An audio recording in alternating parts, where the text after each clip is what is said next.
Hey, here are 5 stupid things I've noticed about ghost hunting. Excitement over nothing.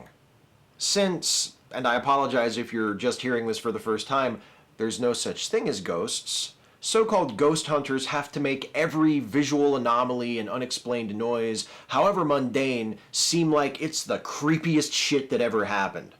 That's why every episode of Ghost Hunters or Ghost Adventures or any other horseshit paranormal investigation series you could think of is filled with scenes of people standing in abandoned houses in the middle of the night, freaking out at every odd thump or snap, or huddled around a monitor, gasping in awe at the sight of a dust particle floating in front of a camera lens.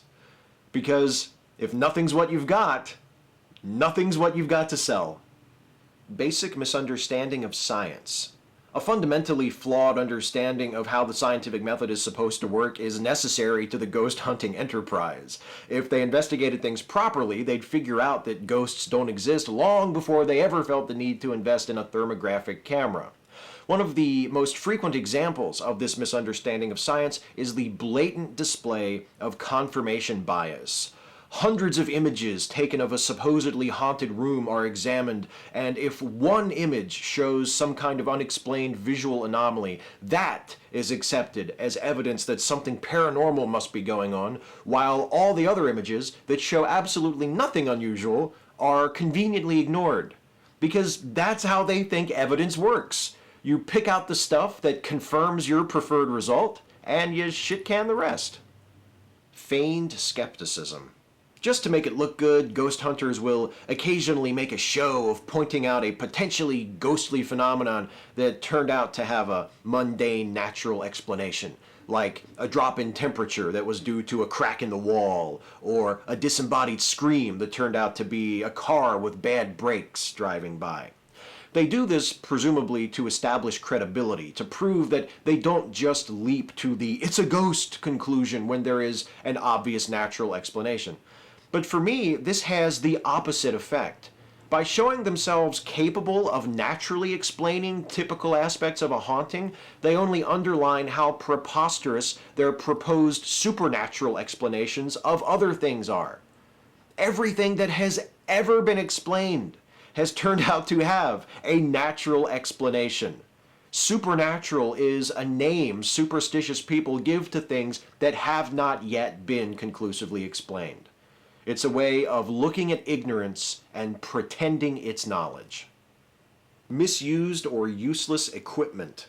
Some of the standard equipment used by ghost hunters does have a legitimate purpose. Laser thermometers and EMF detectors are extremely useful to those who actually know how to use them.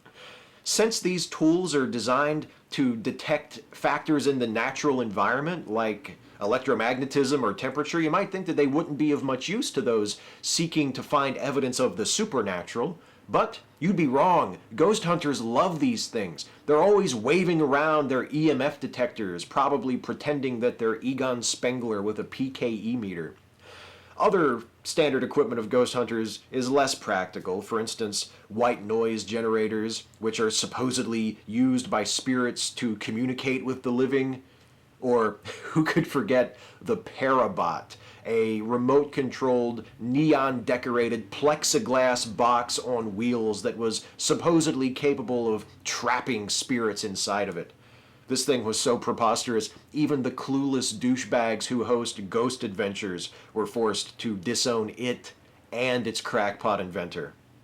Flat-out fakery. Speaking of Ghost Adventures, there was a Halloween episode some years back where the aforementioned inventor of the Parabot was caught on camera throwing an EMF detector, which he later claimed was knocked out of his hand by a ghost. There have also been reports from former cast and crew members of various ghost hunting shows about footage being digitally altered or supposedly ghostly occurrences actually being staged beforehand. And none of that is really all that surprising, since, as I said at the start of this video, there's no such thing as ghosts. There's no such thing as magic either, but the difference between magicians and ghost hunters is that magicians admit they're trying to fool you. And also, most magicians are a hell of a lot better at it than these dipshits. The hardest part is only picking 5. Catch you next time.